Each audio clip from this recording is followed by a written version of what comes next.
Hello everyone. Coursera UPSC में आप सभी का स्वागत है। जैसा कि आप सभी जानते हैं, हम लोग यूपी आर ओ की प्रैक्टिस स्टार्ट कर रखे हैं, जिसमें से हमने जीएस का थर्ड सेट कर चुके हैं। 3 सेट हम लोगों ने कर रखा है।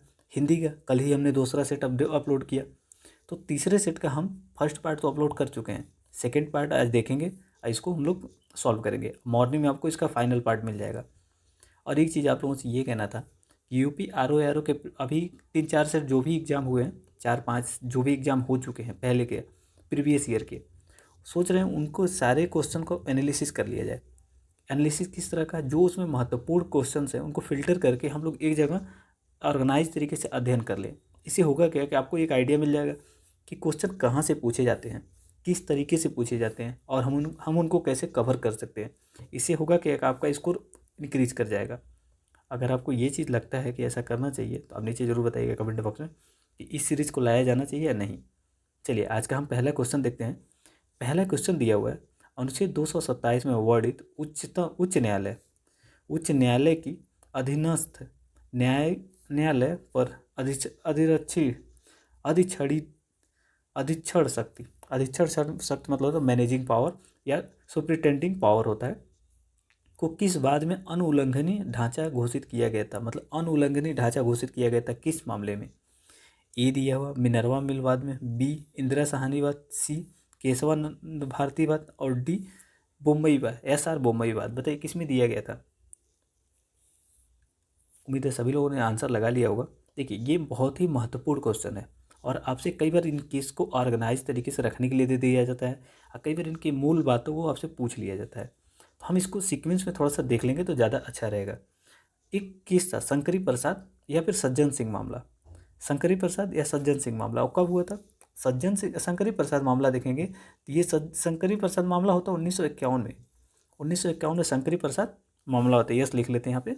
शंकरी प्रसाद मामला होता है। फिर सज्जन सिंह मामला भी होता है 1965 में। 1965 आप दोनों को समझ लीजिएगा। सज्जन यस यस आगे दोनों में, या सज्जन सिंह मामला शंकरी प्रसाद मामला। शंकरी प्रसाद पहले आएगा, सज्जन सिंह बाद में।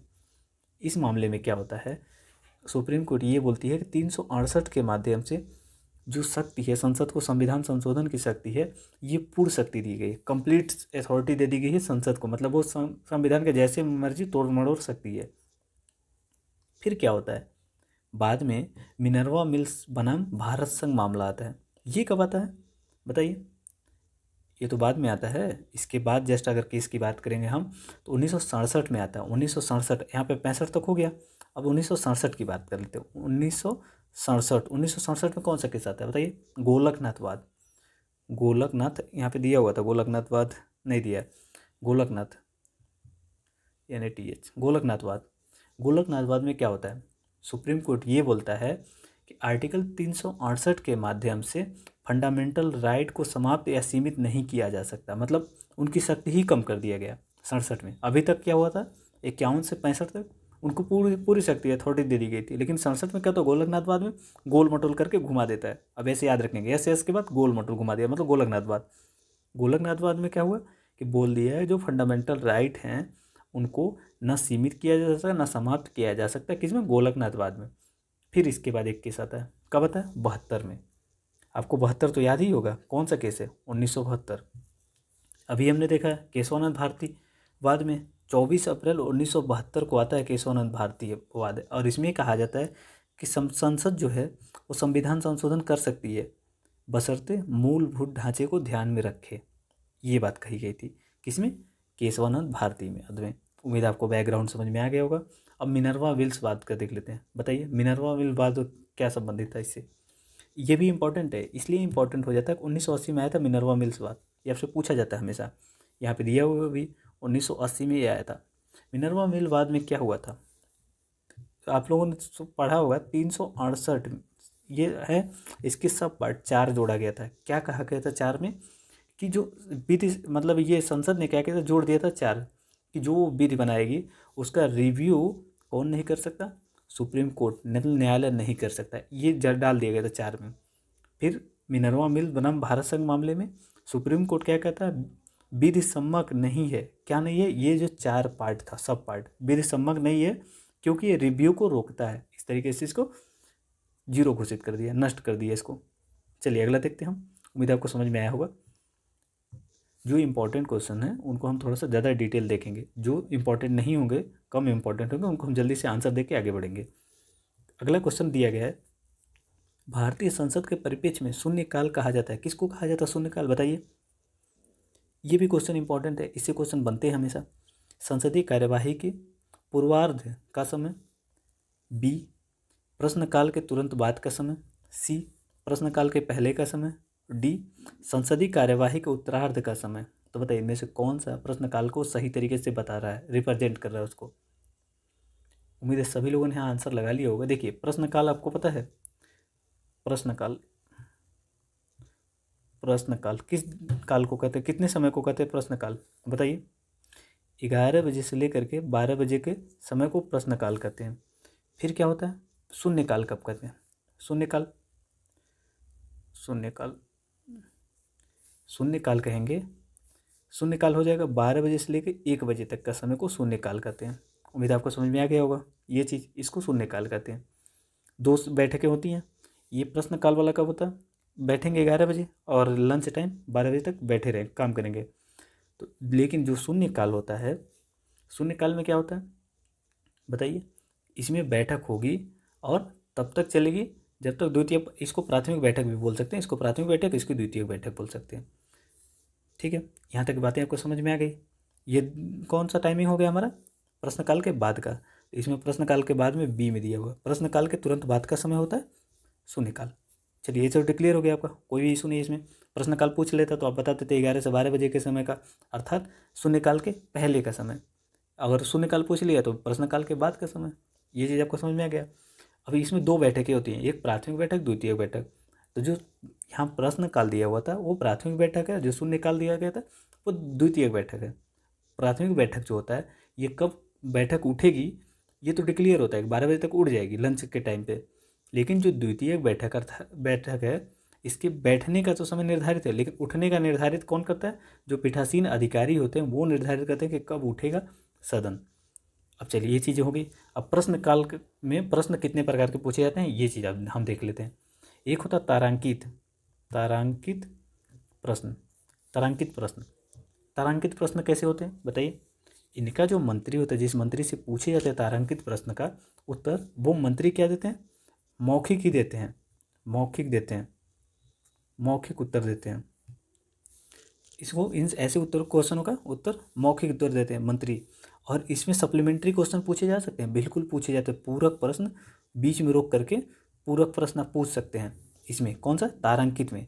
लेकिन अब दूसरा यही होता है अतारांकित। दूसरा प्रश्न पूछा था अतारांकित, अतारांकित। अतारांकित में क्या होता है बताइए। इसमें मंत्री, जिस मंत्री से पूछा जाता है वो लिखित उत्तर देता है, लिखित, लिखित उत्तर देता है। और इसमें सप्लीमेंट्री क्वेश्चन नहीं पूछे जाएंगे, सप्लीमेंट्री एसक्यू, सप्लीमेंट्री क्वेश्चन नहीं पूछे जाते किसमें, अतारांकित में। क्यों नहीं पूछे जाते हैं, क्योंकि इसमें लिखित उत्तर देना है और ज़्यादा थोड़ा सा प्रॉब्लम होता है, तो जब पहले नोटिस दे के फिर किया जाता है। चलिए उम्मीद है आपसे सारी चीज़ें पढ़े होंगे, बस आपको रिकॉल हो इसलिए हम भी बताना चाह रहे हैं। एक होता है अल्प सूचना वाला। अल्प सूचना वाला कैसे होता है बताइए। अल्प सूचना, अल्प सूचना वाला प्रश्नकाल, ये किस किस नेचर के होते हैं, ये चीज़ हमेशा लोक महत्व के प्रश्न होते हैं, इसमें पूछे जाते हैं। जो भी होंगे वो लोक महत्व के, और इसके उत्तर लिखित और मौखिक दोनों दिए जा सकते हैं। और सप्लीमेंट्री क्वेश्चन अल्प महत्व वाले, जो अल्प सूचना वाले होते हैं, इसमें पूछे जा सकते हैं। उम्मीद आपको समझ में आ गया हो कि अल्प सूचना वाले कौन से होते हैं, लोक महत्व के मुद्दे होते हैं। इसमें लिखित और मौखिक दोनों उत्तर दिए जा सकते हैं, सप्लीमेंट्री क्वेश्चन बीच में पूछे जा सकते हैं। चलिए हम आगे देखते हैं। अब आगे है अगला क्वेश्चन दिया हुआ, निम्नलिखित में से किस एक आधार पर राष्ट्रपति द्वारा संवैधानिक आपातकाल की घोषणा की जा सकती है, बताइए। ए दिया हुआ बाह्य आक्रमण, बी दिया सशस्त्र विद्रोह, सी दिया केंद्र द्वारा दिए गए निर्देशों का पालन करने या उसे प्रभावी बनाने में असफलता के आधार पर, और डी दिया सांविधिक कठोरता के आधार पर। बताइए कौन सा है सही, संवैधानिक आपातकाल के संबंध में। उम्मीद है सभी लोगों ने आंसर लगा लिया होगा। यहाँ पे जिन लोगों ने सी लगाया तो बिल्कुल सही बात है। देखिए राष्ट्रपति क्या करते हैं, 356 लगाते हैं राज्यों में। कैसे, जब उनको लगता है कि राज्य की मशीनरी जो है वो सही तरीके से काम नहीं कर रही है, मतलब केंद्र ने जो आदेश दिया उसको इम्प्लीमेंट नहीं किया जा रहा, तो क्या होता है, राष्ट्रपति शासन लगा दिया जाता है। उसी को संवैधानिक आपातकाल भी कहते हैं। अब एक चीज़ बताइए, आपातकाल से संबंध जो प्रावधान है आपातकाल से संबंधित भाग संविधान के कौन से भाग में दिए गए हैं, किस भाग में दिए गए हैं, किस भाग में बताइए, भाग 18 में दिए गए हैं। और कहाँ से कहाँ तक है बताइए, ये 352 से कितने कहाँ तक है, 360 तक इमरजेंसी से संबंधित प्रोविज़न है। कुछ ये बातें थी, अब याद रखिएगा। चलिए अगला क्वेश्चन देखते हैं। निम्नलिखित में से कौन सा आयोग भारत सरकार के कार्मिक मंत्रालय के अधीन कार्य नहीं करता है। यहाँ दिया हुआ है CVC, सेंट्रल विजिलेंस कमीशन। यहाँ अगला दिया हुआ है NIA, नेशनल इन्वेस्टिगेशन एजेंसी। सी दिया हुआ है सेंट्रल इन्वेस्टिगेशन एजेंसी मतलब CBI। और डी दिया हुआ है केंद्रीय सूचना आयोग, सेंट्रल इंफॉर्मेशन कमीशन। तो बताइए इनमें से कौन जो है वो किसके अंतर्गत काम नहीं करता है, कार्मिक मंत्रालय के अंतर्गत काम नहीं करता है वो। उम्मीद है सभी लोगों ने यहाँ आंसर लगा लिया होगा। जो NIA है, नेशनल इन्वेस्टिगेशन एजेंसी, ये गृह मंत्रालय के अंतर्गत काम करती है। इसलिए हमारा सही आंसर यहाँ पे होगा कौन सा है, बी हमारा सही आंसर है। अब इसके बारे में थोड़ा सा डिटेल देखेंगे आप, ये क्यों गठित किया गया था बताइए, सोचिए क्यों गठित किया गया था। ये टेररिज्म जो है उसको काउंटर करने के लिए गठित किया गया था इसको। ये एक तरह का टेररिज्म को काउंटर करने के लिए एक टास्क फोर्स है। कौन, NIA। इसकी स्थापना कब हुई थी, इसकी स्थापना NIA एक्ट 2008 के अंतर्गत की गई थी। कब, 2009 में, 2009 में गठित की गई थी। सोचिए 2008 के समय में कुछ दंगे हुए थे क्या, कहीं कुछ ऐसा घटना हुआ था। 26/11 का नाम आपने सुना होगा, 26/11 मुंबई अटैक, उसी के बाद इसका गठन किया गया था। और इसका हेडक्वार्टर आपसे पूछा जा सकता है, हेडक्वार्टर कहाँ पे है बताइए, HQ हेडक्वार्टर है न्यू दिल्ली में। ND कर दीजिए, न्यू दिल्ली हो गया, न्यू दिल्ली में है। और इस एक सूची तैयार करता है, कौन सी सूची है बताइए। आप लोगों ने ज़्यादातर फिल्मों में देखा होगा, कौन सी सूची ये तैयार करता है NIA, मोस्ट वांटेड की सूची तैयार करता है, मोस्ट वांटेड सूची तैयार करता है ये, लिस्ट कर दीजिए, लिस्ट हो गया। मोस्ट वांटेड लिस्ट तैयार करता है कौन से, NIA करता है। ये बातें आप याद रखिएगा। आप बहुत सारी फिल्मों में भी देखे होंगे NIA की लिस्ट दिखाया जाता है वहाँ पे। पंचायती राज से संबंधित निम्नलिखित समितियों को उनके गठन के कालक्रम में व्यवस्थित कीजिए। देखिए ऐसे क्वेश्चन हमेशा पूछे जाते हैं आपसे, समय, सबका डेट याद रखना बहुत ज़रूरी हो जाता है, खास करके यूपी के एग्जाम में ज़रूर याद रखना चाहिए। यहाँ पे दिया हुआ है, अरेंज करिए। अशोक मेहता समिति, GVK राव समिति, सिंघवी समिति और बलवंत राय मेहता समिति। बताइए कौन किस समय का है, किस समिति है। दो चीज़ आपको पता हो, सबसे पुरानी समिति और इनमें सबसे नई कौन सी है, तो भी अरेंज कर लेंगे आप। तो बताइए सबसे पुरानी कौन सी है। उम्मीद है आपने आंसर लगा लिया होगा।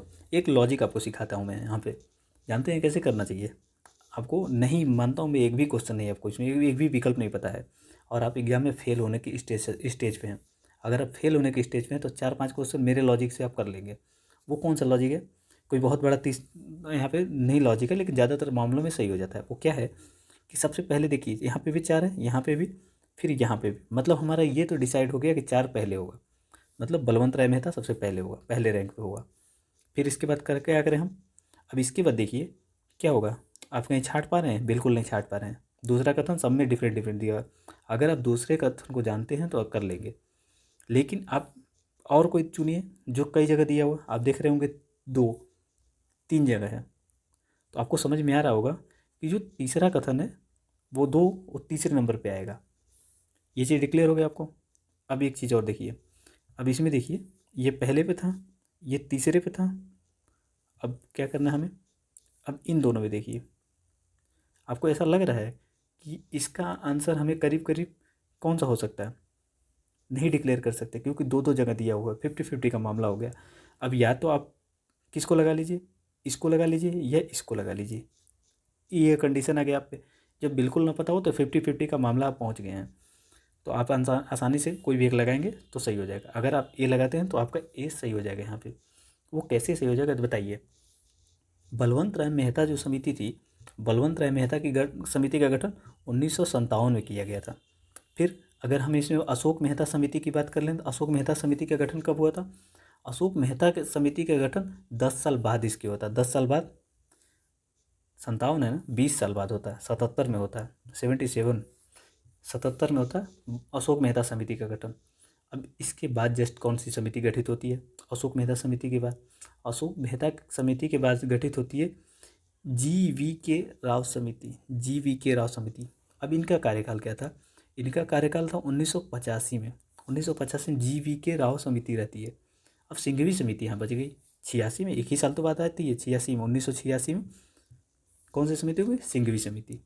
तो ये आप ऐसे में अरेंज करिए। अब तो हमने अरेंज कर रखा था, ये सही है इसका, क्योंकि सबसे पुरानी बलवंत राय मेहता समिति है, और उससे थोड़ी सी नई अशोक मेहता समिति है, और उससे थोड़ी सी और नई ये हो गई हमारी GV.K. राव समिति, अर्थात 2, और उससे नई समिति, ये हमारी 3 हो गई।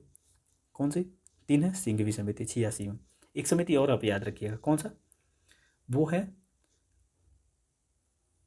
नाम उनका याद ही नहीं आ रहा, चलिए कोई बात नहीं, अब इतनी समिति का याद रखिए, जितने याद आ रहा है बस उतना ही करिए, अब इतने पे भी कर लेंगे।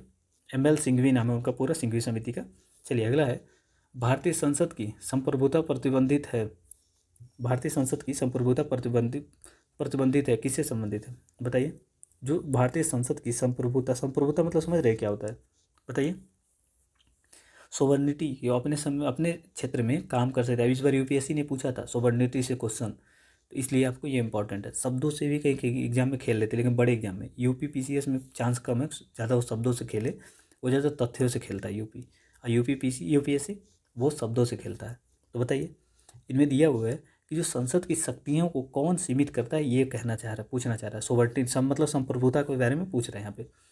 प्रधानमंत्री की शक्तियाँ, B दिया हुआ सर्वोच्च न्यायालय की शक्तियाँ, C दिया हुआ लोकसभा अध्यक्ष, और D दिया हुआ राष्ट्रपति की शक्तियाँ। तो जो संसद की संप्रभुता है किससे प्रभावित होती है, किससे प्रतिबंधित है, रिस्ट्रिक्टेड है? बताइए। उम्मीद है सभी लोगों ने आंसर लगा लिया होगा। देखिए, एक जुडिशियल रिव्यू कॉन्सेप्ट होता है, हमने अभी इसके पहले देखा था केशवानंद भारती मामला, जहाँ पे बेसिक स्ट्रक्चर का कॉन्सेप्ट आ गया था कि बेसिक स्ट्रक्चर का जो होता है उसको तोड़ मरोड़ नहीं सकती, अपने हिसाब से नहीं बना सकती। ऐसे में हमारा हो गया कि कहीं ना कहीं प्रतिबंध लगा रही है ना संसद पे ये, तो हमारा सही आंसर हो गया सर्वोच्च न्यायालय। जिन लोगों ने लगाया B उनका बिल्कुल सही है। अब देखिए आर्टिकल 13, फिर आर्टिकल 32 और 226, इनके माध्यम से रिव्यू करते हैं न्यायालय, हाई कोर्ट और सुप्रीम कोर्ट। चलिए, हाई कोर्ट क्या करता है, जो यहाँ के डिस्ट्रिक्ट स्टेट हैं उनका कर लेता है। राष्ट्रपति किस अनुच्छेद के तहत किसी जाति को अनुसूचित जाति की सूची में शामिल कर सकता है बताइए? आर्टिकल 340, आर्टिकल 341, आर्टिकल 342 और आर्टिकल 343। बताइए किसके माध्यम से राष्ट्रपति किसी जाति को ST घोषित कर सकते हैं? किसी अनुसूचित जाति को ST में घोषित कर सकते, जाति को अनुसूचित ST में घोषित कर सकते, शेड्यूल्ड ट्राइब बना सकते हैं, घोषित कर सकते हैं। उम्मीद है सभी लोगों ने आंसर लगा लिया होगा। तो बताइए, यहाँ अगर हम देखें तो 342 जो है, आर्टिकल 342, यहाँ पे ये ST से संबंधित है। राष्ट्रपति किसी भी जाति को अनुसूचित जनजाति घोषित कर सकते हैं, वो आर्टिकल 342 में है। फिर अगर हम बात करें 341 संबंधित किससे है? 341 यहाँ दिया हुआ, 341 किससे संबंधित? SC से संबंधित है। शेड्यूल कौन सा है? कम्युनिटी से। और फिर अगला हम देख लें, यहाँ पे बात करिए तो 340 भी है। 340 किससे संबंधित है? OBC से संबंधित है, अदर बैकवर्ड कास्ट से संबंधित है। शेड्यूल्ड कास्ट से संबंधित हो गया, कम्युनिटी से, सॉरी हमने बोल दिया कास्ट होगा, यहाँ पे OBC अदर बैकवर्ड कास्ट से हो गया। तो अगला देखिए फिर यहाँ पे 343 किससे संबंधित है बताइए? ये संघ की जो होता है, संघ होता है, उसकी राजभाषा हिंदी से संबंधित है। 343 ये हिंदी से, यहाँ पे लिखा हुआ है कि जो संघ है उसकी राजभाषा जो होगी वो हिंदी होगी और लिपि देवनागरी होगी, ये 343 में कहा गया है। चलिए अगला देखते हैं। निम्नलिखित कथनों पर विचार कीजिए, निम्नलिखित पर विचार कीजिए। यहाँ पर दिया हुआ है A साधारण विधेयक, B धन विधेयक, और 3 दिया हुआ है संविधान संशोधन विधेयक। पूछ रहे इनमें से किस विधेयक को लेकर के संयुक्त बैठक का प्रावधान नहीं है? तो बताइए इनमें से किसको लेकर के संयुक्त बैठक का प्रोविजन नहीं है, ज्वाइंट सीटिंग? उम्मीद है सभी लोगों ने आंसर लगा लिया होगा। अब एक चीज़ यहीं बता दीजिए आप, संयुक्त बैठक किस देश से लिया गया है? चलिए इसके बाद आप आंसर लगाने के बाद बताइएगा कहाँ से लिया गया है। उम्मीद है सभी लोगों ने आंसर लगा लिया होगा। देखिए आर्टिकल 108 में ज्वाइंट सीटिंग का प्रोविज़न दिया गया है। इसमें कहा गया है कि एक यहाँ पे ऑर्डिनरी बिल जो होगा वो मतलब साधारण विधेयक और वित्त विधेयक से संबंधित प्रोविज़न में संयुक्त बैठक होगी, लेकिन धन विधेयक और संविधान संशोधन विधेयक में संयुक्त बैठक का प्रोविजन नहीं है। तो हमारा आंसर निकल गया बी। आपने ये समझ लिया, साधारण विधेयक और वित्त विधेयक में प्रोविजन किया जाता है। अगर मैं कहता हूँ कि वित्त विधेयक इतना बड़ा है तो इसमें धन विधेयक इतना बड़ा है, तो वित्त विधेयक के अंतर्गत धन विधेयक आता है, धन विधेयक के अंतर्गत वित्त विधेयक नहीं आता है। तो एक धन विधेयक वित्त विधेयक होता है, लेकिन एक वित्त विधेयक धन विधेयक नहीं होता है। ये फैक्ट है, याद रखिएगा ये चीज़। तो धन विधेयक और संविधान संशोधन विधेयक ये दोनों मामले में संयुक्त बैठक नहीं होती है। और आपसे हमने पूछा था संयुक्त बैठक का प्रावधान किस देश से लिया गया है, तो बताइए, ये ऑस्ट्रेलिया से लिया गया है। चलिए अगला देखते हैं हम। अगला है, निम्नलिखित प्रावधानों में से किसके अंतर्गत प्रत्येक पंचायत में अनुसूचित जाति और अनुसूचित जनजातियों के लिए आरक्षण की व्यवस्था की गई है। यहाँ पे दिया हुआ है 243 क्यू है, 243 भी, यह क्यू नहीं होगा, 243 ओ होगा, यहाँ पे क्यू लिखा हुआ लग रहा है, 243 ओ है, 243 भी और 243 एस और 243 डी। तो बताइए इसमें किस में दिया गया है। आप लोगों ने अगर देखा होगा तो 243 भी तो कैंसिल कर सकते हैं सभी लोग, 243 एस भी कैंसिल कर सकते हैं। अब बताइए डी और ओ में को किस में दिया गया है। उम्मीद है सभी लोगों ने आंसर लगा लिया होगा। जिन लोगों ने इसमें डी लगाया है 243 डी, तो बिल्कुल सही बात है, जो आरक्षण से संबंधित प्रोविजन है 243 डी में दिए गए हैं। अगर मैं बात कर लूँ आपसे सभी, मतलब जितने भी दिए गए हैं शक्तियों से संबंधित प्रोविजन, तो 243 ए में क्या लिखा गया है। 243 ए में प्रोविजन है ग्राम सभा से संबंधित प्रोविजन दिए गए हैं आर्टिकल ए में, 243 ए में। फिर बी की बात करें तो बी की बात, आप ये सब बस सुनते रहिएगा, सुनते रहेंगे तो एग्जाम में एलिमिनेट कर पाएंगे। अब बस सुनते रहिएगा, क्योंकि हम लोग ये क्वेश्चन पिछले सेट में कर रखे थे, हमने वहाँ काफ़ी बारीकी से बैकग्राउंड में हमने इसको समझाया था कि किस में क्या क्या चीज़ें दी गई हैं। लेकिन फिर दोबारा एक बार समझा दे रहे कि देखिए, पंचायती राज इंस्टीट्यूशन के गठन से संबंधित, तो यहाँ पे गठन हो गया, मठन हो गया, छोड़िए, गठन से संबंधित प्रोविजन एक हटा दीजिए, गठन से संबंधित प्रोविजन दिए गए हैं किसमें, बी में। सी में क्या हुआ, संरचना है, स्ट्रक्चर, सी में संरचना है, संरचना से संबंधित सी में दिए गए हैं। डी में रिजर्वेशन से संबंधित दिए गए हैं, रिजर्वेशन, BATION, रिजर्वेशन से संबंधित डी में दिए गए हैं। ई में क्या चीज़ दिया गया बताइए, ई में दिया गया है ड्यूरेशन, कितने समय तक रहेंगे एक गठन से बाद, जब एक बार गठित होता है तो ये 5 साल तक चलते हैं, इनका ये प्रोविजन है, ई में दिया गया है। इतने सारे ई तक हमने कर लिया। अब चलिए फिर दोबारा देखते हैं EF से। EF में क्या दिया गया बताइए, EF में अयोग्यता दिया गया है। आपसे पूछा जा सकता है, ये बहुत इंपॉर्टेंट है, अयोग्यता, जो इनके सदस्य होते हैं उनकी अयोग्यता संबंधित प्रोविजन किस में दिए गए हैं, EF में दिया गया है। EF को याद कैसे रख सकते हैं, मतलब EF को समझ सकते हैं कि फैसिलिटी से नहीं, कुछ ट्रिक लगा लीजिएगा, जो भी आप लगा सकते हैं। EF से समझ लीजिए अयोग्यता संबंधित प्रोविजन दिए गए हैं। अब जी से संबंधित क्या चीज़ दिए गए हैं, आपको याद आ रहा हो तो हमने बताया जी से गवर्नेंस, और गवर्नेंस मतलब प्रशासन मतलब शक्तियाँ, शक्ति होगा तभी तो प्रशासन करेंगे। तो शक्तियों से संबंधित प्रोविजन किस में दिया गया है, जी में, शक्तियाँ या फिर प्रशासन का विवरण इसमें दिया गया है जी में, गवर्नेंस या फिर शक्तियाँ हमने बताया था, समझ लीजिएगा उस चीज़ से। EH बताइए, EH में दिया गया कि स्थानीय स्तर पर किन किन मामलों में कर लगा सकते हैं। फिर आई मोस्ट इंपॉर्टेंट है, इसको आप याद रखिएगा, पूछा जा सकता है आपसे। इसमें फाइनेंस कमीशन के बारे में दिया गया है, बात किया गया है इसमें, किसमें, आई से संबंधित। आई मतलब समझिए इनकम, क्योंकि फाइनेंस कमीशन ही इनको ग्रांट करेगा इनकम, तो आई इनकम मतलब एफ फाइनेंस कमीशन। इस तरीके से आप याद रखिएगा। अब एक चीज़ ऑडिट से पूछ सकता है, ऑडिट मतलब उनके जितने खर्चे किए हैं वो ऑडिट है, तो जे में है, आर्टिकल जे में है, मतलब 243 जे में है। फिर के से इलेक्शन में है, इलेक्शन संबंधित, इलेक्शन पूछा जा सकता है आपसे, इलेक्शन किस में है तो के में है। यल बताया गया यूटी के संबंधित प्रोविजन है, यम में बताया गया कहाँ पे लागू नहीं होंगे।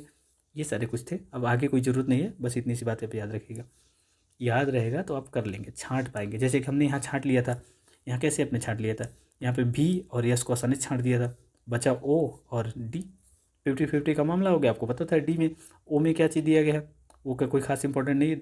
यहाँ पे क्यू लिखा हुआ है, ये क्यू भी नहीं है, अगर आपको पता हो तो आसानी से छांट लेते इसको। चलिए अगला देखते हैं। भारतीय संविधान में पंचायती राज की स्थापना से संबंधित भाग एवं अनुसूची है, बताइए। कौन से भाग में दिया गया है पंचायती राज से संबंधित प्रोविजन? ये कह रहा है भाग 9 अनुसूची 11, भाग 9 क अनुसूची 12 और भाग 9 और अनुसूची 12, भाग 9 को अनुसूची 11। तो बताइए इनमें से किस में दिया गया है? उम्मीद है आपने आंसर लगा लिया होगा। अगर पंचायती राज की बात यहाँ पे पूछा गया तो पंचायती राज 9-11 में दिया गया है, और नगर पंचायत की बात किया गया तो इसमें दिया गया है 9 को और 12 में, अनुसूची 12 में है। ये फैक्ट है, याद रखिएगा। यहाँ पे क्या हो गया, पंचायती राज इंस्टीट्यूशन PRI हो गया, यहाँ पे MNC म्यूनसिपल कॉरपोरेशन कर सकते हैं। ये फैक्ट याद रखिएगा, 9 को और अनुसूची 12। चलिए अगला देखते हैं। निम्नलिखित युग्मों में से कौन सा सही सुमेलित नहीं है, इसमें कौन सा गलत मिलान है वो आपको बताना है। कथन एक कह रहा है संसदीय विशेषाधिकार किससे लिया गया? ब्रिटेन के दिया हुआ है। तदर्थ न्यायाधीशों की नियुक्ति फ्रांस से। सर्वोच्च न्यायालय का परामर्शी क्षेत्राधिकार, जो सर्वोच्च न्यायालय सुप्रीम कोर्ट, उसका परामर्शी क्षेत्राधिकार कह दिया हुआ यहाँ पे ऑस्ट्रेलिया। और डी दिया हुआ है यहाँ पे न्यायिक पुनरावलोकन की शक्ति अमेरिका से। तो बताइए इनमें से कौन सा सही सुमेलित नहीं है? उम्मीद है सभी लोग यहाँ आंसर लगा लिए होंगे। अगर मैं ये कहता हूँ कि यहाँ पे क्वेश्चन कौन सा गलत है कथन, तो सर्वोच्च न्यायालय का परामर्शी जो क्षेत्राधिकार है ये ऑस्ट्रेलिया से न होकर के कनाडा से है। कनाडा से है। ये चीज़ आपको समझ में आ गया? कहाँ से? कनाडा से है। परामर्शदात्री क्षेत्राधिकार है जो कनाडा से है सुप्रीम कोर्ट का। तो हमारा सही आंसर तो निकल गया। लेकिन मैं ये कहता हूँ कि यूके से क्या क्या लिया गया? यूके मतलब अपना उत्तराखंड वाला नहीं, ब्रिटेन वाला। ब्रिटेन से क्या क्या लिया गया है? ब्रिटेन से देखिए संसदीय शासन यहाँ पे दिया हुआ, संसदीय शासन, संसदीय विशेषाधिकार, विधि का शासन, राष्ट्रपति की संवैधानिक स्थिति और एकल नागरिकता। एकल नागरिकता जरूर याद रखिएगा, एकल नागरिकता, सिंगल सिटीजन बस याद रखिएगा। कहाँ से लिया गया? ब्रिटेन से। ये आपसे पूछा जा सकता है क्योंकि नागरिकता संबंधी मामले खूब ज़्यादा न्यूज़ में थे, तो नागरिकता वाला पूछा जा सकता है कि कहाँ से ये ग्रहण किया गया, तो ये ब्रिटेन से ग्रहण किया गया। फिर फ्रांस की बात कर लूँ मैं आपसे, फ्रांस से क्या क्या ग्रहण किया गया? फ्रांस यहाँ पे है, फ्रांस से क्या क्या ग्रहण किया गया बताइए? स्वतंत्रता, समानता और बंधुता, ये किस में लिखे गए हैं? सब प्रियम्बल में है। स्वतंत्रता, समानता, बंधुता और गणतंत्रात्मक व्यवस्था। गणतंत्रात्मक व्यवस्था में क्या होता है बताइए? जो सर्वोच्च पद है देश का, वहाँ पे भी एक आम नागरिक चयन होकर के जा सकता है। मतलब यहाँ पे कोई राजा का पद नहीं है, सभी लोग यहाँ पे जनता द्वारा निर्वाचित होके जाएंगे। तो ये गणतंत्रात्मक व्यवस्था भी हमने फ्रांस से ही लिया है। और अगला देखिए, हमें ऑस्ट्रेलिया की बात कर ले तो ऑस्ट्रेलिया से क्या क्या लिया गया बताइए, अगर आपको याद हो तो? ऑस्ट्रेलिया से समवर्ती सूची का प्रोविजन लिया गया है। समवर्ती सूची, कॉन्करेंट लिस्ट जो है वो कहाँ से लिया गया? ऑस्ट्रेलिया से लिया गया है। और संयुक्त बैठक अभी हमने बताया था ऑस्ट्रेलिया से ही लिया गया है। अब अमेरिका की बात कर लीजिए, अमेरिका को क्यों छोड़ें? अमेरिका से क्या लिया है? फंडामेंटल राइट, जुडिशियल रिव्यू और संयुक्त यहाँ पे इतनी सी बात अब याद रखिए। कौन कौन सा? फंडामेंटल राइट, जुडिशियल रिव्यू, ये सारी चीज़ें। और क्या चीज़? महाभियोग का कॉन्सेप्ट भी अमेरिका से ही लिया गया है। इतनी सी बात थी, याद रखिएगा ये चीज़ें। कुछ और भी बहुत सारी चीज़ें ली गई हैं जिनको आप एक बार दोबारा देख सकते हैं, आपने वैसे तो याद करके रखा होगा। चलिए, इसमें पूछ रहा है निम्नलिखित में से किस एक को भ्रम उत्पन्न करने वाली दवा के रूप में जाना जाता है? वो एक ऐसी दवा है जिसको ले लेने के बाद आपको क्या होगा बताइए? हेलुसिनेशन होने लगेगा जो चीज़ आप सोच रहे हैं वो सामने दिखने लगेगा, महसूस होने लगेगा। तो बताइए, वो LSD है। LSD ले लेने के बाद क्या होता है? सामने आपको महसूस होने लगेगा, जो आप सोच रहे हो वो चीज़ दिखने लगता है। तो LSD उसको कहते हैं। चलिए अगला देखते हैं। अगला यहाँ पे दिया हुआ है, रसायन का नाम दिया है और व्यापारिक नाम है वो बताना है आपको। यहाँ पे रासायनिक नाम है या व्यापारिक नाम है? कैल्शियम कार्बोनेट दिया हुआ, संगमरमर। बी दिया सोडियम हाइड्रोक्साइड कास्टिक सोडा दिया हुआ। और सी दिया sodium by carbonate baking soda दिया हुआ। और यहाँ पे दिया कैल्शियम सल्फेट चाक दिया हुआ। तो बताइए इनमें से कौन सा सही सुमेलित नहीं है? उम्मीद है सभी लोगों ने यहाँ आंसर लगा लिया होगा। अगर मैं ये कहता हूँ कि यहाँ पे कौन सा गलत है बताइए? जो कैल्शियम सल्फेट है इसको किस नाम से जानते हैं हम? जिप्सम के नाम से जानते हैं। तो यहाँ पे जो चाक दिया है ये गलत है। बस बाकी सारे कथन सही। यहाँ पे कैल्शियम कार्बोनेट, संगमरमर और सोडियम हाइड्रोक्साइड कास्टिक सोडा और sodium by carbonate baking soda. और यहाँ पे जो दिया हुआ कैल्शियम सल्फेट ये क्या है? जिप्सम है। चलिए अगला देखते हैं। अगला क्वेश्चन है, निम्नलिखित में से कौन सा एक प्रोटीन की कमी से होने वाला रोग है? प्रोटीन की कमी से होने वाला रोग है बताइए? जीरो, यहाँ पे दिया हुआ है पहला कथन, जीरो जीरोथैलेमिया जीरोथैलेमिया और अगला दिया हीमो हीमारेंजी हीमारेंजी और क्वासियो रॉक क्वासियो रकार क्वासियो रकार, जो भी प्रोनाउंसिएट हो कर लीजिएगा। और डी दिया है निक्टालोपिया। बताइए इनमें से कौन सा विटामिन की कमी से होने वाला रोग है। थोड़े से जटिल नाम है, आप प्रोनाउंसिएट कर लीजिएगा। अगर मैं इसमें बात करता हूँ इसमें से विटामिन की कमी से कौन सा रोग होने वाला है, तो बताइए।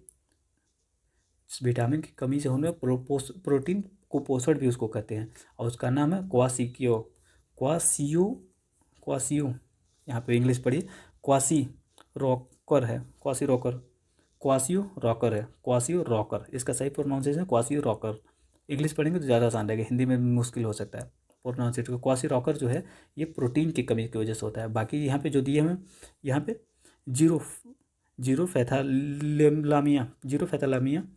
जीरोपैथालामिया, ये क्या है, ये विटामिन ए की कमी से होने वाला रोग है, जीरोपैथालामिया। इसका तो नाम सुने होंगे आप लोग। और फिर यहाँ पे दिया हुआ हीमोराग्राही, नाम ही नहीं सुने हैं, तो इतना जटिल नाम है, प्रोनाउंसिएशन करने में परेशानी होगा। बस याद रखिएगा ये की वजह से होता है, ब्लीडिंग होता है उसके लिए। अगर कहीं कट जाए तो जो रक्त का थक्का जमाने के लिए काम होता है, तो यही आता है, के होता है। और इसको कहते हैं हिमोरागिक।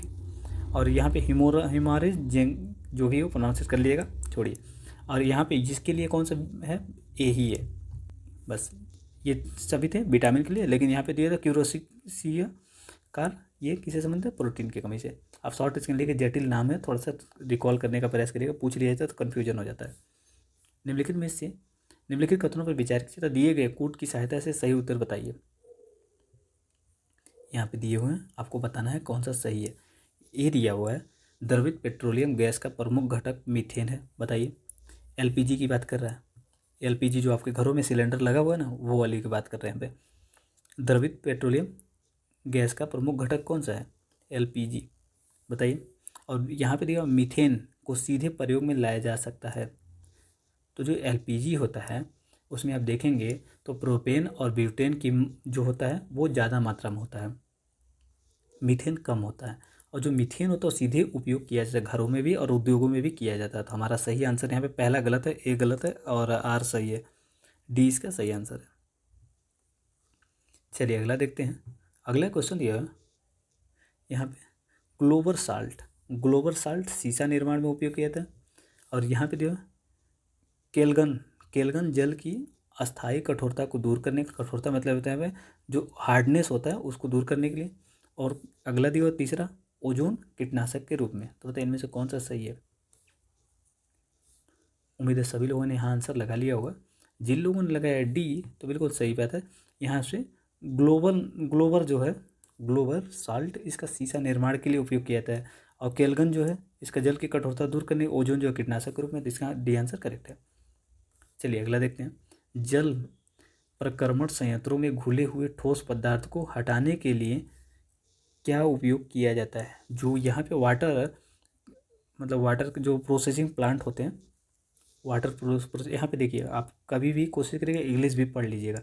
यहाँ पे दिया हुआ है जल प्रक्रमण संयंत्रों में घुले हुए ठोस पदार्थों को निकालने के लिए, हटाने के लिए कौन सा उपयोग किया जाता है। यहाँ पे देखिए आसान समझ में आ जाएगा, वाटर प्रोसेसिंग प्लांट जो होता है, जहाँ पे जल को फिल्टर किया जाता है, वो किस तरीके से वहाँ से क्या करते हैं, जो ठोस पार्टिकल होते हैं उनको हटाने के लिए क्या करते हैं वो।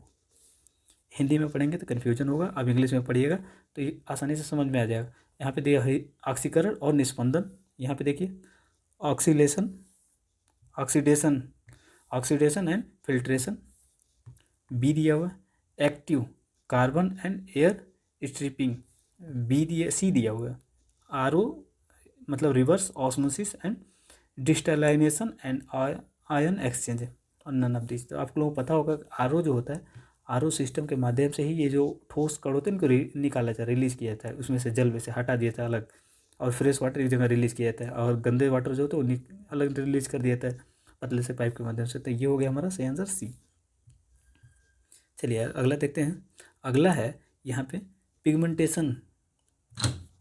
यहाँ पे देखिए वर्ण युक्त और प्रकाश परिवर्तन कोशिकाएं। आप यहाँ पे देख सकते हैं pigmented and light reflecting cells कौन कौन से होते हैं, आपको कौन सा है इसमें से आपको ये बताना है। कुछ आप लोगों ने देखे होंगे छोटे छोटे जीव होते हैं, वो लाइट रिफ्लेक्ट करते हैं या फिर प्रकाश उत्पन्न करते हैं कह सकते हैं, तो उनके बारे में पूछा गया है किसकी वजह से होता है। ये दिया हुआ है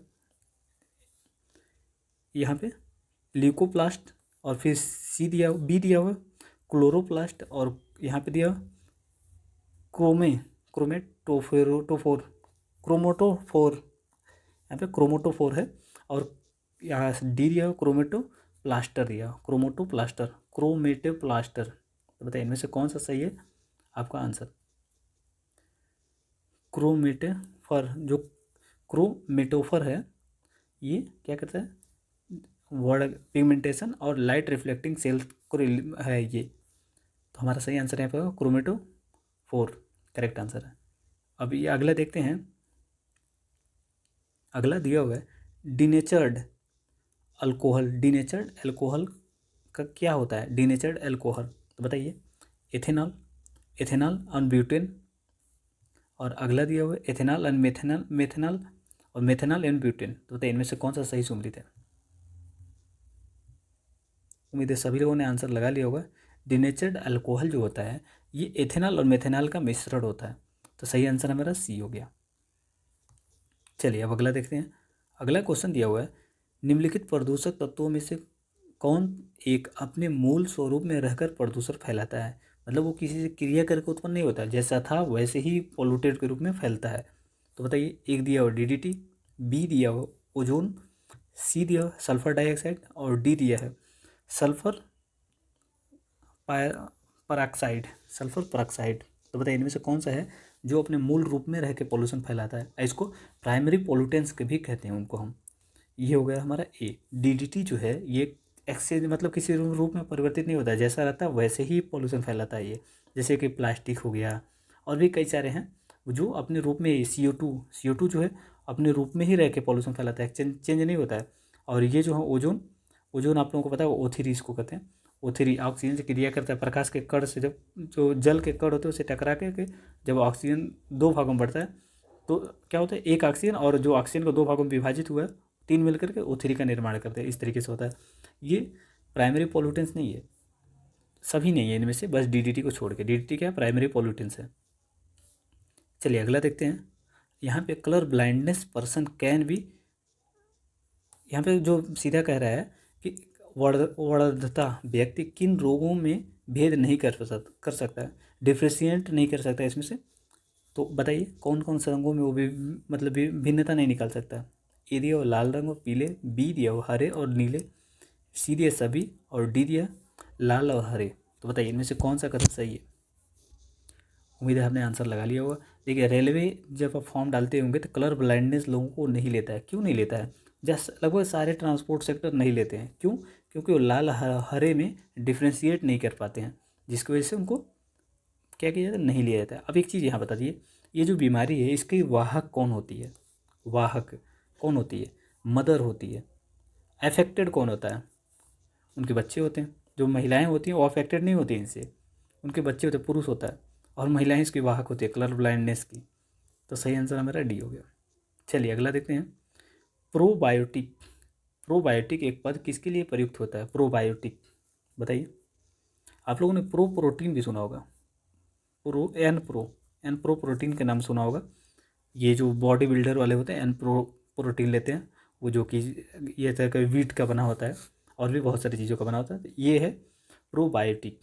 तो बताइए ए दिया जैविक खाद्य, बी दिया है एंटीबायोटिक, और सी दिया हुआ एंटी बी दिया एंटासिड, और सी दिया हुआ है एंटीबायोटिक, और डी दिया हुआ live micro organism food supplement. तो बताइए इनमें से कौन सा सही है प्रोबायोटिक के संबंध में। देखिए प्रोबायोटिक क्या है, एक फूड सप्लीमेंट है। जैसे कि हमने बताया ज्ञान प्रो क्या है, वो फूड सप्लीमेंट है। सप्लीमेंट मतलब अलग से ऊर्जा प्रदान करने के लिए। तो ये भी क्या है, एक तरह का जो जिंदा जीव है, सजीव सूक्ष्म जीव खाद्य समूह का पूरक है, ये फूड सप्लीमेंट है। आप हिंदी में देखेंगे खाद्य संपूरक तो नहीं समझ में आएगा, लेकिन यहाँ पे फूड सप्लीमेंट आसानी से समझ में आ जाएगा। तो आप इंग्लिश भी देखते रहिएगा। डी इसका करेक्ट है। जैसे कि मान लीजिए जो जीव हैं, अंडा देने वाले जीव, दूध देने वाले जीव, इनको जब ये सप्लीमेंट दिया जाएगा तो ये अपनी क्षमता से कहीं ज़्यादा प्रोड्यूस करेंगे, क्योंकि उनको गुणवत्तापूर्ण खाद्यान्न मिलेगा। हमारा आंसर यहाँ पे 72 का डी हो गया। तो चलिए अब अगला क्वेश्चन देखते हैं। अगला क्वेश्चन दिया हुआ है, जल प्रबलता से उबलता है तो जल की ओर उठने वाले बुलबुले मुख्यतः किससे बने होते हैं? बताइए। ऐसे मान लिया कंटेनर है, यहाँ पे जल भर दिए हैं, अब बुलबुले निकलेंगे इसमें से, ये किससे बने होते हैं? बताइए। ए दिया वायु से, बी दिया हाइड्रोजन से, सी दिया हाइड्रोजन ऑक्साइड से, और डी दिया जल वाष्प से। अगर आपने वायु लगाया है तो बिल्कुल सही बात है, अगर आपने देखा है तो समझ रहे होंगे कि वो वायु से बने होते हैं। चलिए अगला क्वेश्चन है, ठोस पदार्थ में ऊष्मा का एक स्थान से दूसरे स्थान पर संचरण किस विधि द्वारा होता है? बताइए। ये ट्रांसमिशन जो होता है हीट का, वो किस माध्यम से होता है? ए दिया है संवहन, बी दिया है विकिरण, और सी दिया है चालन कंडक्शन, और डी दिया इनमें से कोई भी नहीं, नन ऑफ दीज। उम्मीद है आप लोगों ने आंसर लगा लिया होगा। ये चालन की वजह से होता है। मान लीजिए कि ये कितनी बड़ी लकड़ी है, अगर यहाँ आप हीट कर रहे हैं तो इसके अंदर जो छोटे छोटे कण हैं, इलेक्ट्रॉन प्रोटॉन न्यूट्रॉन, वो क्या करते हैं, एक दूसरे को हीट ट्रांसफ़र करते रहते हैं। आपने नहीं हीट इधर उधर हो गया, लेकिन एक दूसरे से हीट करते शिफ्ट करते जाते हैं, तो उसको चालन कहते हैं, कंडक्शन। अब आप लोगों ने रेडिएशन सुना होगा, संवहन सुना होगा, ये सारी चीज़ सुन रखे होंगे, बस एक बार देख लेंगे तो बढ़िया रहेगा। चलिए हम आगे देखते हैं। वो चीज़ें बेसिक है और सबको पता होंगी, इसलिए उसको डिस्कस करना कोई सही नहीं है। चलिए अगला तक, सूर्य प्रकाश की उपस्थिति में त्वचा में बनने वाला कौन सा विटामिन? ये सभी लोगों को पता होगा, इसमें कोई झिकझिक करने वाली बात नहीं है, इसमें डी सही है। ऐसे क्वेश्चन कोई भी नहीं छोड़ेगा, उम्मीद है आप लोगों में भी से गलत नहीं होगा। अगला देखते हैं, निम्नलिखित में से कौन सा एक हृदय का प्राकृतिक पेसमेकर है? यहाँ पे आपसे पूछा जा रहा है नेचुरल पेसमेकर ऑफ हार्ट कौन सा है इसमें से? ए बी नोड, आप इंग्लिश में इसको देखेंगे ज़्यादा इजी लगेगा, ए बी नोड, और यहाँ पे दिया हुआ है कारेड, टेंडाइनर, टेंडाइनस, और एस ए नोड, और नन ऑफ दिस। तो बताइए, जो एस ए नोड है, एस ए नोड, ये क्या कहते हैं, नेचुरल पेसमेकर ऑफ हार्ट होता है। प्राकृतिक रूप से जो हृदय की मापन करता है वो एन एस ए नोड्स होता है। चलिए अगला देखते हैं, पेप्टाइड है एक प्रकार का। पेप्टाइड क्या है? सरल प्रोटीन, संयुग्मी प्रोटीन, व्युत्पन्न प्रोटीन, और डी इनमें से कोई भी नहीं। जो पेप्टाइड होता है ये क्या होता है, व्युत्पन्न किया जाता है। पेप्टाइड कैसे व्युत्पन्न किया जाता है बताइए? प्राकृतिक प्रोटीन के जलीय अपघटन से बनते हैं पेप्टाइड प्रोटीन। आपको समझ में आ गया होगा पेप्टाइड क्या है? जब जलीय जो प्रोटीन होते हैं उनके जलीय अपघटन से बनते हैं ये। कौन कौन से? पेप्टाइड, पेप्टॉन, पेप्टाइड हो गया, पेप्टाइड पेप्टॉन दोनों हो गए। ये दोनों किससे बनते हैं? ये एक तरह का व्युत्पन्न प्रोटीन है। चलिए अगला क्वेश्चन है, यहाँ पे पूछा गया आपसे प्रोटोप्लाज्म का लगभग कितना भाग जल होता है? बताइए। जीव द्रव प्रोटोप्लाज्म को कहते हैं, इसका कितना भाग जल होता है?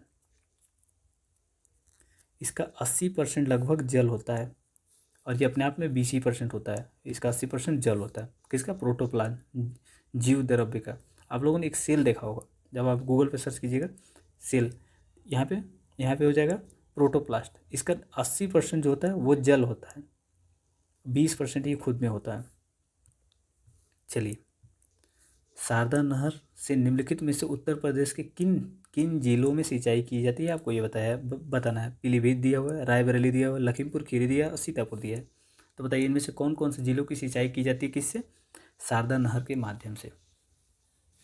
उम्मीद है सभी लोगों ने लगा लिया होगा। देखिए, ये यूपी की सबसे बड़ी नहर है, पहली बात तो शारदा नहर, और इसे की जाती है पीलीभीत दिया हुआ है।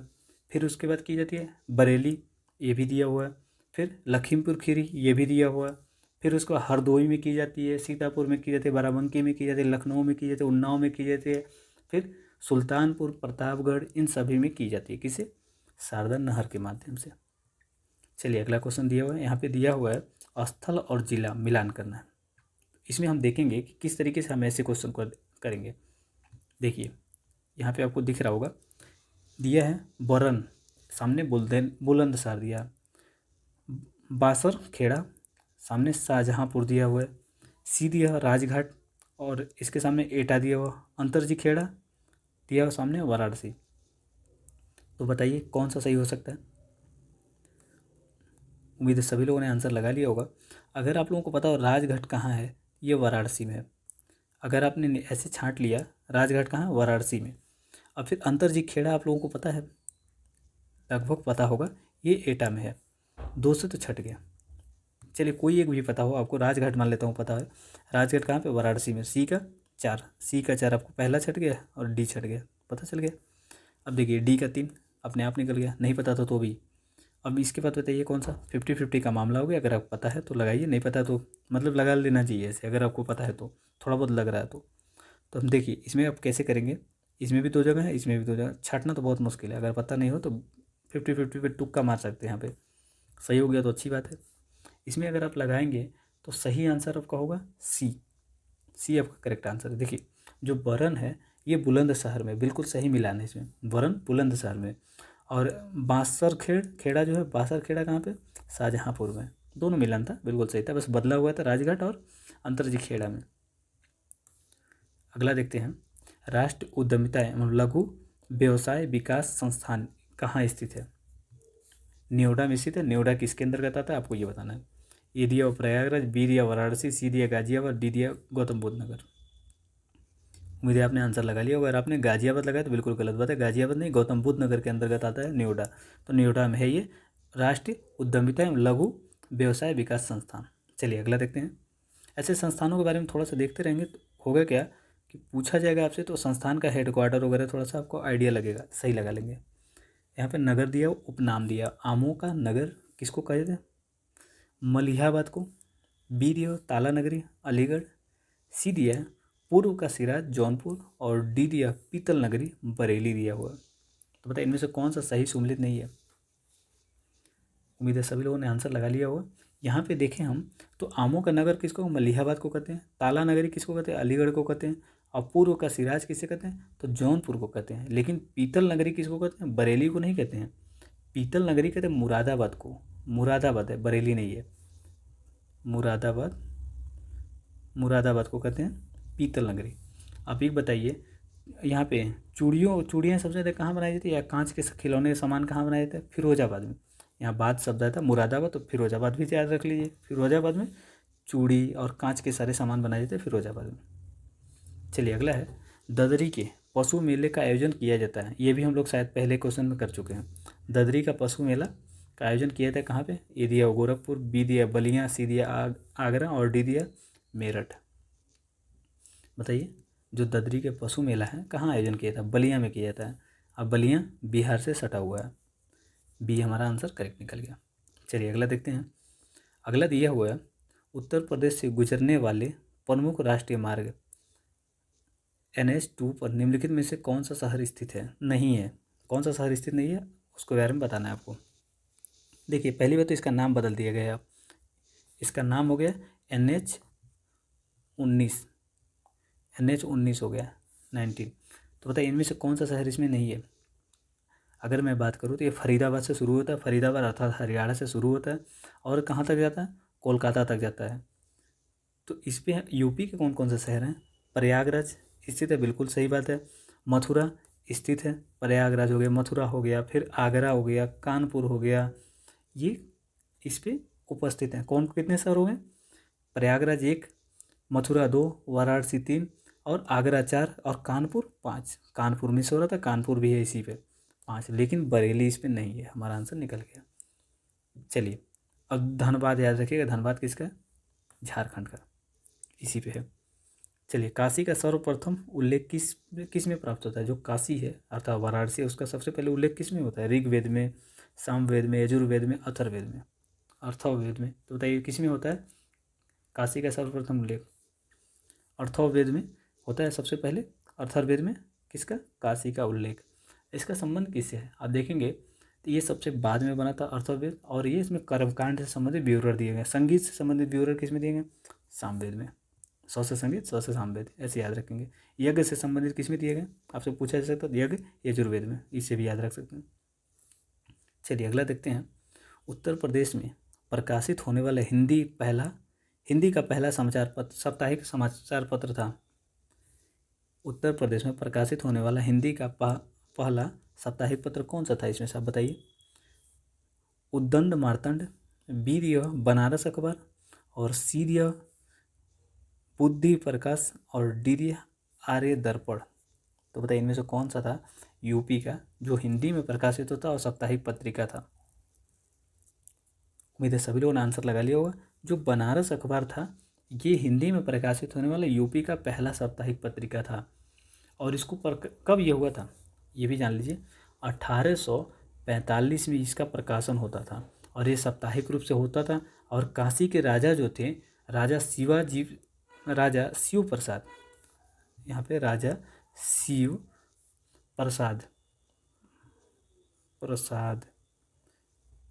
राजा शिव प्रसाद सिरारे हिंद बस याद रखिएगा। सिरारे हिंद कहीं भी मिल सकता है, बस लिखा हुआ होता सिरारे हिंद इनको बोला जाता था। ये बनारस में प्रकाशित करते थे बनारस अखबार को।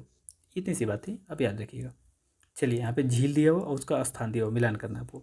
ए दिया प्रयाग फतेहपुर, बी दिया लक्ष्मीताल झांसी, सी दिया हुआ मदन सागर बागपत, और डी दिया हुआ देवरिया में। तो बताइए इनमें से कौन सा सही सुमेलित है, आपको ये बताना है। उम्मीद है सभी लोगों ने आंसर लगा लिया होगा। अगर आपको लग रहा है कि देवरिया में है तो बिल्कुल गलत बात है, देवरिया में नहीं है। तो बताइए कहाँ पे है।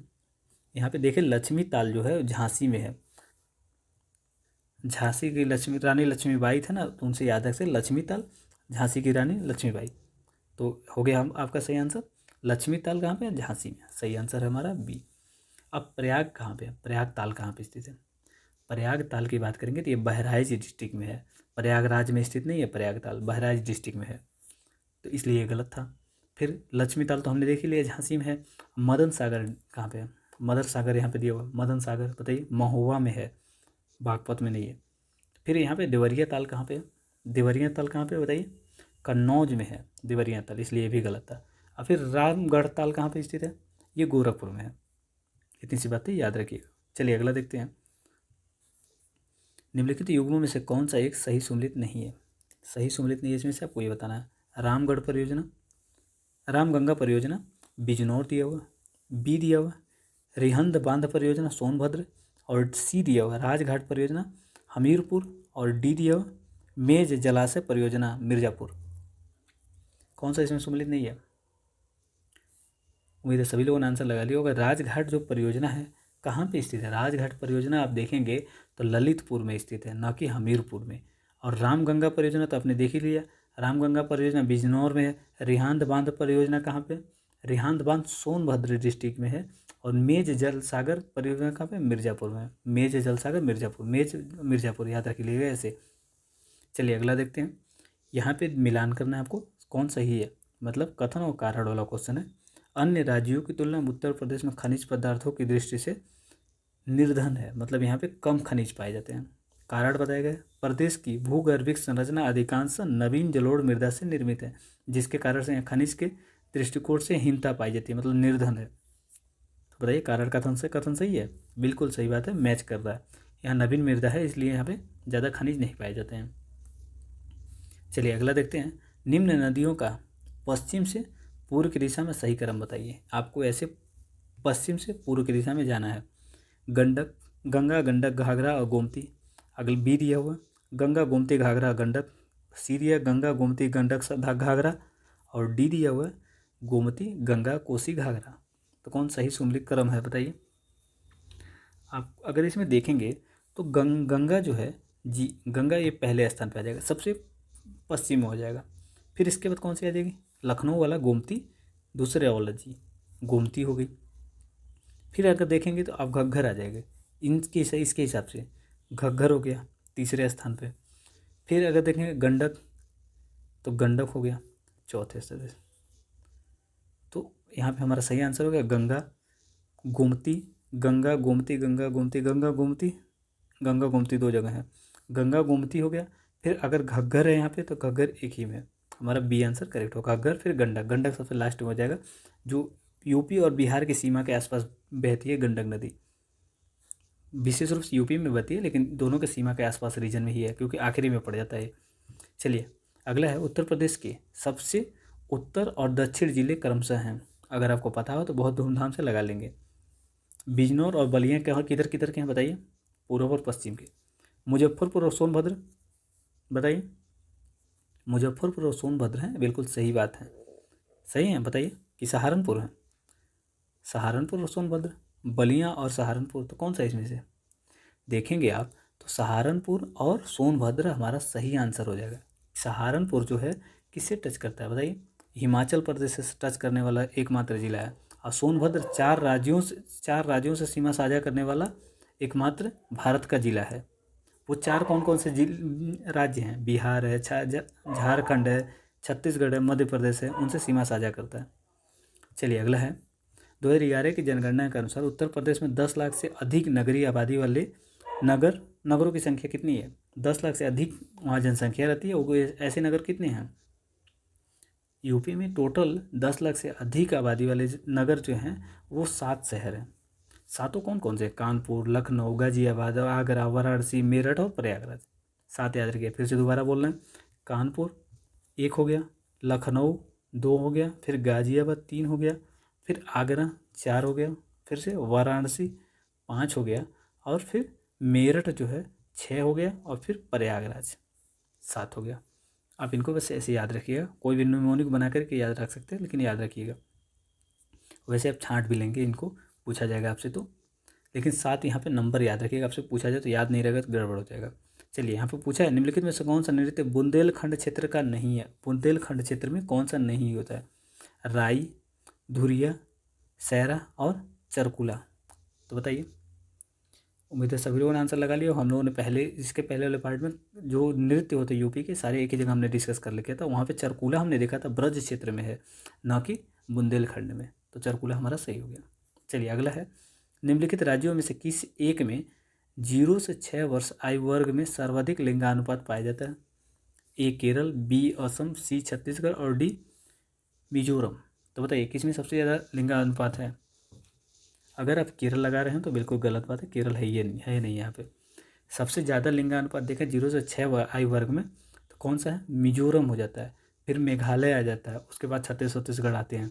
और एक फैक्ट आप याद रखिएगा, केरल में है जो लिंगानुपात 0 से 6 वर्ष में 2001 की तुलना में 2011 में गिरा है। अगर मैं आपसे कहता हूँ कि 2001 में कितना था तो 965 था, 965 था कितना केरल का लिंगानुपात, लेकिन 2011 में घट करके कितना हो गया? 959 हो गया है, 959 हो गया है। और मिजोरम का कितना है बताइए? मिजोरम का 972 होता है, 972 है लिंगानुपात, बाल लिंगानुपात की बात कर रहे हैं। मेघालय का 970 है, तो थोड़ा सा ही डिफरेंट है दोनों में। चलिए अगला देखते हैं, 2001 से 2011 के दौरान ग्रामीण जनसंख्या वृद्धि दर रही है किसका? बताइए कितनी रही है? उम्मीद है सभी लोगों ने आंसर लगा लिया होगा। देखिए 2001 से 2011 के दौरान ग्रामीण जनसंख्या वृद्धि दर कितनी % रही है? अगर मैं यहाँ लगाता हूँ डी अर्थात 12.3%, तो बिल्कुल सही बात है, 12.3% रही है ग्रामीण जनसंख्या वृद्धि दर। वहीं शहरी की बात कर ले तो 27 दशमलव कितना होता है? 7%, 27.7% होता है शहरी जनसंख्या वृद्धि रही है। फिर कुछ और चीज़ इसमें क्या याद रख सकते हैं? भारत की कितनी है? क्या चीज़? भारत में अगर मैं कहूँ कि जनसंख्या वृद्धि दर ओवरऑल कितनी रही है तो आप यहाँ बता सकते हैं कि 17.64% रही है, 17.64% रही है भारत में ओवरऑल जनसंख्या वृद्धि दर परसेंटेज। चलिए अगला देखते हैं, जब कोई ऋण लंबे भुगतान अवधि और कम ब्याज दर जैसी आसान शर्तों पर दिए जाते हैं तो उसे क्या कहते हैं? ए दिया हुआ सॉफ्ट लोन, और बी दिया हुआ है यहाँ पे हार्ड मनी, और फिर सी दिया हुआ हार्ड लोन, और डी देने में से कोई नहीं। बताइए। इसको सॉफ्ट लोन कहते हैं, आसान शर्तों पे और लंबी अवधि में भुगतान करने के लिए प्रोविजन के साथ दिया जाता है तो उसको सॉफ्ट लोन कहते हैं। भारत अपने पड़ोसी राज्यों को सॉफ्ट लोन प्रोवाइड कराता है। वहीं अगर देखेंगे IMF जैसे संस्थान हार्ड मतलब वो काफ़ी जटिल शर्तों पे देते हैं, लेकिन सॉफ्ट लोन नहीं देते हैं। वो सॉफ्ट लोन एक जो कंट्री होता है दूसरे कंट्री को प्रदान करता है। जैसे कि जापान ने जो हमारे वहाँ बुलेट ट्रेन वाले बनाने की परियोजना है वहाँ पे क्या दिया? सॉफ्ट लोन दिया है, लंबे समय तक भरते रहे हम धीरे धीरे। चलिए, वित्तीय जिम्मेदारी और बजट प्रबंधन अधिनियम FRBM एक्ट में लागू हुआ, 2003 में लागू हुआ, जिसका उद्देश्य है क्या है, FRBM एक्ट 2003 का क्या उद्देश्य है, आपको ये पूछा जा रहा है। राजकोषीय लाभ हासिल करना, बी दिया, और राजकोषीय घाटा समाप्त करना, सी दिया, मुद्रास्फीति को नियंत्रित करना, डी दिया, राजकोषीय घाटा समाप्त करना। बताइए बताइए इनमें से कौन सा सही है। उम्मीद है सभी लोगों ने आंसर लगा लिया होगा। जिन लोगों ने यहाँ पे लगाया है अपना बी, राजस्व राजकोषीय घाटा समाप्त करना, राजकोषीय घाटा समाप्त करना है, डी हमारा करेक्ट आंसर है यहाँ पे। FRBM एक्ट का समाप्त करना, राजस्व घाटा, रेवेन्यू डेफिसिट कम करना। देखिए अगर मैं यहाँ बात करता हूँ राजकोषीय घाटे को संतुलित करना, बैलेंस करना, मतलब अनलिमिटेड ना हो, लेकिन इसका मूल उद्देश्य जो राजस्व घाटा है उसको समाप्त करना। जो राजस्व घाटा, जैसे कि हम खर्चे 10 रुपये कर रहे हैं, हमारी आय 8 रुपये है, तो जो 2 रुपये है ये क्या है, घाटा है, नुकसान ही तो है। तो राजस्व घाटे को कम करना इसका उद्देश्य है, एबोलिश करना इसका उद्देश्य है। चलिए बी इसका सही आंसर है।